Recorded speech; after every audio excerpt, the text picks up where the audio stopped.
I, 28F, have always had a complicated relationship with my older sister Melanie, 32F. Growing up in a small Midwest town, our family dynamics were far from ideal. Our parents, both successful professionals, placed an enormous emphasis on academic achievement and social status. From a young age, it was clear that Melanie was the golden child who could do no wrong in their eyes. Melanie excelled in everything she touched, straight A's, captain of the debate team, class president, you name it. She was the perfect daughter our parents had always dreamed of. I, on the other hand, struggled academically and socially. What I didn't know then was that I had undiagnosed ADHD, which made traditional learning environments challenging for me. Our parents' constant comparisons between us only exacerbated the situation. "Why can't you be more like your sister?" became a common refrain in our household. Family dinners often turned into showcases of Melanie's latest accomplishments, while my struggles were either ignored or criticized. This dynamic continued throughout our childhood and teenage years, driving a wedge between us that never truly healed. As we entered adulthood, the gap between us only seemed to widen. Melanie went off to an Ivy League college on a full scholarship, then straight to law school. She landed a job at a prestigious firm in the city and quickly climbed the corporate ladder. Meanwhile, I struggled to find my footing. I bounced between community college and various entry-level jobs, never quite finding my place. It wasn't until my mid-20s that I discovered my passion for graphic design. I went back to school, got my degree, and started building a career I genuinely enjoyed. For the first time in my life, I felt like I was on the right path. Our parents were supportive, but their pride in my accomplishments always seemed to pale in comparison to their adoration of Melanie's success. Despite our differences, I thought Melanie and I had reached a place of mutual respect as adults. We weren't close, but we were cordial at family gatherings and would occasionally grab coffee when she was in town. I even confided in her about my struggles with self-esteem and imposter syndrome, hoping to bridge the gap between us. She seemed sympathetic, and for a while, I thought we were making progress. 3 years ago, I met Mark, 30M, at a local art fair where I was showcasing some of my work. He's a high school art teacher with a passion for inspiring young minds. We hit it off immediately, bonding over our shared love of creativity and education. Mark is everything I could have hoped for in a partner, kind, supportive, and loves me unconditionally. For the first time in my life, I felt truly seen and appreciated for who I am. Our relationship progressed quickly, and 6 months ago, Mark proposed during a weekend getaway to a quaint bed and breakfast. It was simple, intimate, and perfect. We started planning our wedding for next spring, excited to start our life together. I was over the moon and couldn't wait to share the news with my family. My parents seemed happy for me, if a bit reserved. Melanie, however, was oddly quiet when I told her. She congratulated me but quickly changed the subject. I brushed it off at the time, assuming she was just busy with work. Last month, my world came crashing down when I found out the real reason behind Melanie's lukewarm response. Our cousin Amy, 26F, who has always been more like a sister to me than Melanie ever was, called me in tears. She couldn't keep it to herself any longer. Melanie had been bad-mouthing Mark to our family behind my back for months. According to Amy, Melanie had been telling anyone who would listen that Mark was a loser who would never amount to anything because he was just a high school teacher. She said I was settling and that I could do so much better. She even went as far as to suggest that Mark was only with me for financial stability, implying that as a teacher, he couldn't possibly support a family on his own. I was furious and heartbroken. How could Melanie, who knew about my struggles with self-worth, try to undermine the one relationship that had finally made me feel valued? And how dare she judge Mark's worth based solely on his career choice? I confronted Melanie about it, hoping there had been some misunderstanding. To my shock, she didn't even try to deny it. She said she was just looking out for me and didn't want me to end up with someone beneath our family status. She argued that as my older sister, it was her duty to protect me from making a huge mistake. I couldn't believe what I was hearing. I told her she had no right to judge my relationship or spread lies about Mark. I reminded her that teaching is a noble profession and that Mark's impact on his students' lives was worth far more than any high-powered salary. Things escalated quickly. I told Melanie she was a snobby, elitist bitch who clearly hadn't outgrown her need to feel superior to me. I accused her of being jealous that I had found happiness with someone who valued me for who I am, not what I could do for their social status. Melanie fired back, calling me ungrateful and naive. She said I was throwing away my potential by marrying a nobody and that I would regret it when I was struggling to make ends meet in a few years. After our blowout, I went low contact with Melanie. I only spoke to her when absolutely necessary for family events, keeping our interactions brief and cold. Our parents tried to intervene, but I shut down any attempts to discuss the situation. I was done being the family peacekeeper at the expense of my own happiness. Last week, Melanie dropped a bombshell. She called to announce her engagement to her boyfriend of 2 years, Tyler, 34M. Tyler comes from a wealthy family and is a partner at a prestigious law firm, exactly the type of man our parents always envisioned for her. Melanie was over the moon, gushing about her massive diamond ring and plans for a lavish wedding. Then came the kicker. Melanie said she wanted me to be her maid of honor. She acted as if nothing had happened between us, talking about dress fittings and bachelorette party plans. I was stunned by her audacity. I took a deep breath and told her congratulations, but that I would not be attending her wedding, let alone be her maid of honor. Melanie was shocked. She asked why, as if she genuinely couldn't understand my reasoning. I reminded her of how she's treated Mark and said I refused to celebrate her marriage when she's shown such disrespect to mine. Melanie started crying, accusing me of being petty and holding a grudge. She insisted she was just trying to look out for me as my big sister and that I was blowing things out of proportion. I stood my ground, telling her I didn't need or want her looking out for me anymore. I said her actions had shown me exactly what she thought of me and my choices, and I wasn't interested in pretending everything was fine for the sake of appearances. Now my parents are furious with me for ruining Melanie's special time. They've been calling nonstop, leaving voicemails about family obligation and the importance of forgiveness. They say I need to be the bigger person and let it go for the sake of family harmony. My mom even had the nerve to suggest that Mark was turning me against my family, as if I couldn't possibly have formed my own opinion on the matter. I'm standing firm in my decision, but I'd be lying if I said it wasn't taking a toll on me. Mark has been incredibly supportive throughout this whole ordeal. He says he'll back whatever decision I make, but I can tell he's hurt by how my family has treated him. He suggested that maybe we should elope and avoid the family drama altogether, but part of me feels like that would be letting Melanie win. Am I the asshole for refusing to attend my sister's wedding after how she's behaved? Should I just suck it up and go for the sake of keeping the peace? I've spent so much of my life trying to measure up to Melanie and make my family proud. Part of me feels guilty for causing drama, but another part feels like I need to take a stand. I could really use some outside perspective on this mess. Update 1. It's been about a month since my last post, and to say things have been chaotic would be an understatement. First, I want to thank everyone for their supportive comments and advice. Your words have been a source of strength during this difficult time. After my initial refusal to attend Melanie's wedding, the situation with my family escalated rapidly. My parents, who had always been masters of emotional manipulation, ramped up their guilt-tripping efforts to unprecedented levels. They called and texted constantly, cycling between anger, disappointment, and syrupy sweet pleas for family unity. Things came to a head about 2 weeks ago when my parents showed up unannounced at my apartment on a Wednesday evening. I had just gotten home from work and was in the middle of making dinner when the doorbell rang. Opening the door to find my mom and dad standing there felt like a punch to the gut. They pushed their way inside, my mom already in tears and my dad wearing his stern "we need to talk" face. For the next hour, they tag-teamed me with every guilt trip in their arsenal.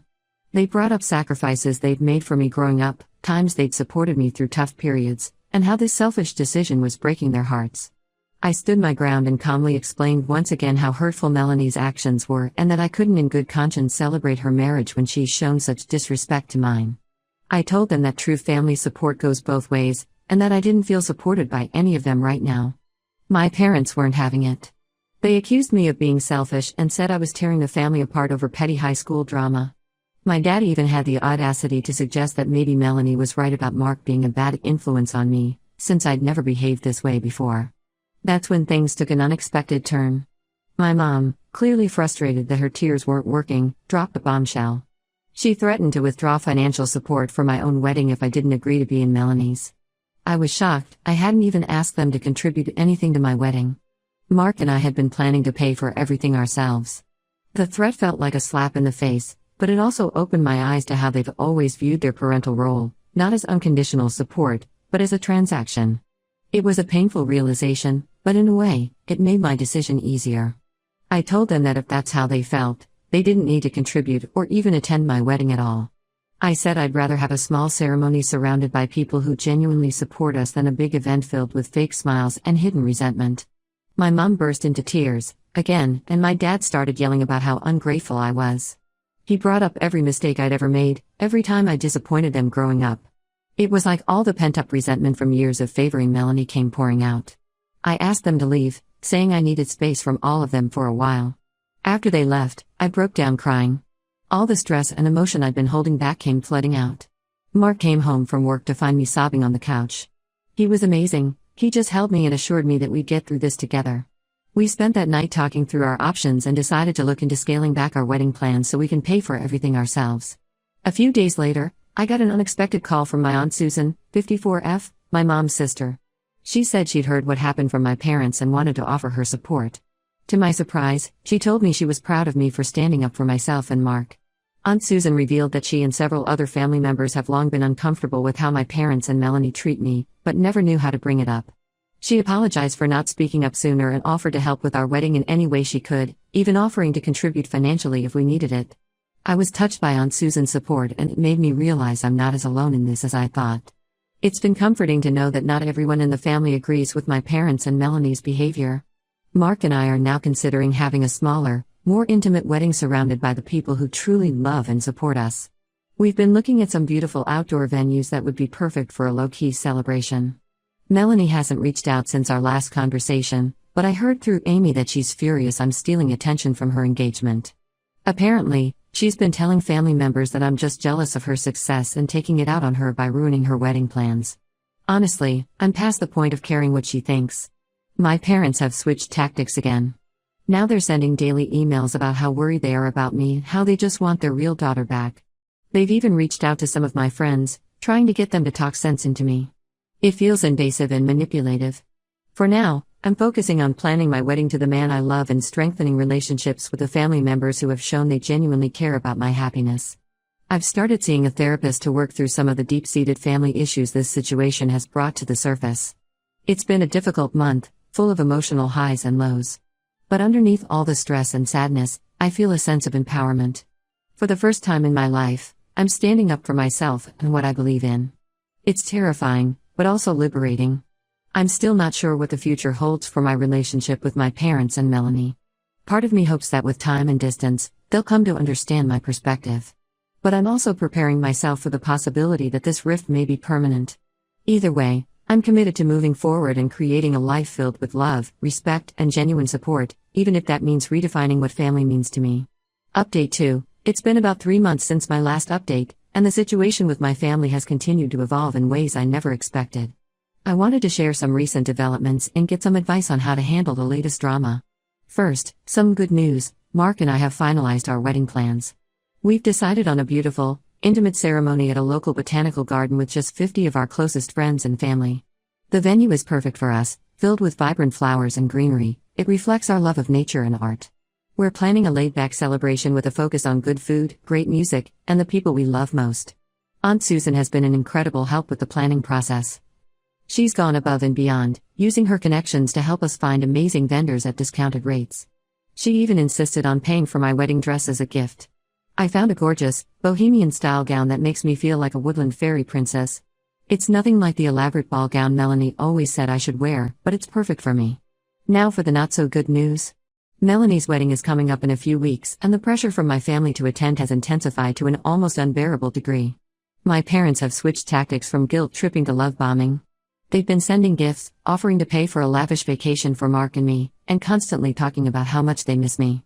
Last week, a huge bouquet of my favorite flowers arrived at my office with a card from my mom, reminiscing about a happy memory from my childhood. It was a bittersweet moment. Part of me was touched by the gesture, while another part felt manipulated. I've remained firm in my decision not to attend Melanie's wedding, but I'll admit the constant barrage of emotions from my family has been wearing me down. There are moments when I find myself second-guessing my decision, wondering if I'm being too harsh. Part of me misses the idea of a close-knit family, even if that wasn't really our reality. The latest drama started when Melanie sent out her official wedding invitations. Despite my clear stance on not attending, she still sent me an invitation, along with a handwritten note. The invitation itself was ostentatious, dripping with gold foil and promising an extravagant affair at a luxury resort. The note, however, was what really got under my skin. In it, Melanie apologized for her poor choice of words about Mark, but said she still believes I'm making a mistake. She wrote that she loves me and wants me by her side on her big day, and that she'd be willing to overlook my stubbornness if I agreed to be her maid of honor. I was furious. Her apology felt insincere and condescending. The fact that she referred to my valid feelings as stubbornness just proved she hasn't really changed or understood why I was hurt in the first place. It felt like she was more concerned with having the perfect wedding photos than actually repairing our relationship. I decided not to respond to the invitation or the note. I thought my silence would speak volumes. However, Melanie apparently took my silence as an agreement because she started telling family members that I had changed my mind and would be in the wedding. When I found out about this from Aunt Susan, I was livid. I immediately called Melanie and told her in no uncertain terms that I would not be attending her wedding, let alone be in it. I told her that her manipulative behavior and fake apology only reinforced my decision to keep my distance. Melanie exploded. She accused me of trying to ruin her wedding and said I was just jealous because her fiancé is more successful than Mark. She brought up old childhood grievances, accusing me of always trying to steal her spotlight. I hung up on her mid-rant, my hands shaking with anger and hurt. Now my phone is blowing up with messages from family members. Some are begging me to reconsider for the sake of family unity. Others are calling me selfish and dramatic. My cousin Amy sent a supportive text, but even she gently suggested that maybe I should attend the wedding to be the bigger person.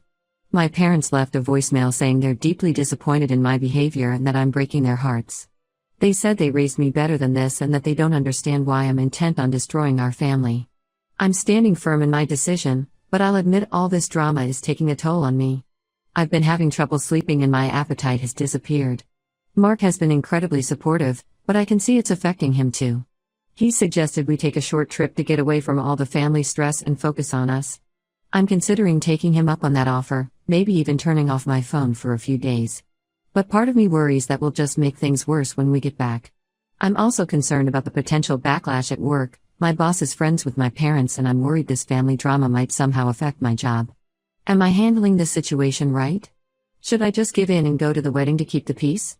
Or should I continue to hold my ground? Any advice on how to deal with the constant barrage of guilt and manipulation would be greatly appreciated. Update 3. It's been about 6 months since my last update, and I wanted to share some final thoughts on how everything played out. Mark and I did end up taking that trip he suggested. We spent a week at a lovely beach resort with our phones turned off. It was exactly what we needed to decompress and reconnect away from all the family drama. We spent our days lounging on the beach, trying local restaurants, and even took a couples painting class. It reminded me why I fell in love with Mark in the first place and reinforced my decision to prioritize our relationship over family expectations. When we returned, I had dozens of missed calls and messages from family members about Melanie's wedding. I decided to send out a mass email to everyone explaining my position one last time. I detailed Melanie's hurtful actions, her insincere apology, and my reasons for not attending the wedding. I made it clear that this was my final word on the matter and asked them to respect my decision. The response was mixed. Some family members finally seemed to understand my perspective, while others doubled down on their criticism. My parents sent a long, emotional email essentially saying I was dead to them if I didn't attend the wedding. It was painful to read, but it also solidified my resolve. Melanie's wedding came and went without me there. From what I heard through Amy, it was a lavish affair with hundreds of guests. Apparently, Melanie spent most of the reception bad-mouthing me to anyone who would listen, painting herself as the victim of her unreasonable little sister. It hurt to hear, but it also confirmed that I've made the right choice in not attending. In the months since, I've maintained very low contact with my immediate family. It's been difficult, especially during holidays and family events, but also freeing in many ways. I've been working on building stronger relationships with the family members who have supported me, like Aunt Susan. Mark and I got married last month in the intimate ceremony we planned. It was a beautiful day filled with love and genuine joy. Aunt Susan walked me down the aisle, which felt incredibly special. We were surrounded by friends and family who truly support us, and the love in the air was palpable. To my surprise, my parents reached out the day before our wedding. They said they realized they had handled things badly and wanted to make amends. While I appreciated the gesture, I told them I wasn't ready to let them back into my life just yet. I said maybe we could start with small steps in the future, but for now, I needed to focus on my new life with Mark. Melanie hasn't reached out at all, which is probably for the best. I've heard through Amy that she and Tyler are expecting their first child. While part of me feels a twinge of sadness at the thought of not knowing my future niece or nephew, I know maintaining distance is the healthiest choice for now. Looking back, I don't regret my decision to stand up for myself and Mark. It's been a difficult journey, but I've learned a lot about setting boundaries and prioritizing my own happiness. Mark and I are stronger than ever, and we're excited to start this new chapter of our lives together. To anyone dealing with toxic family dynamics, I want to say, it's okay to prioritize your own well-being. It's not easy, but sometimes creating distance is the kindest thing you can do for yourself. Surround yourself with people who truly support and value you. Family is what you make it. Thank you to everyone who has offered support and advice throughout this journey. Your kindness and understanding have meant more than you know.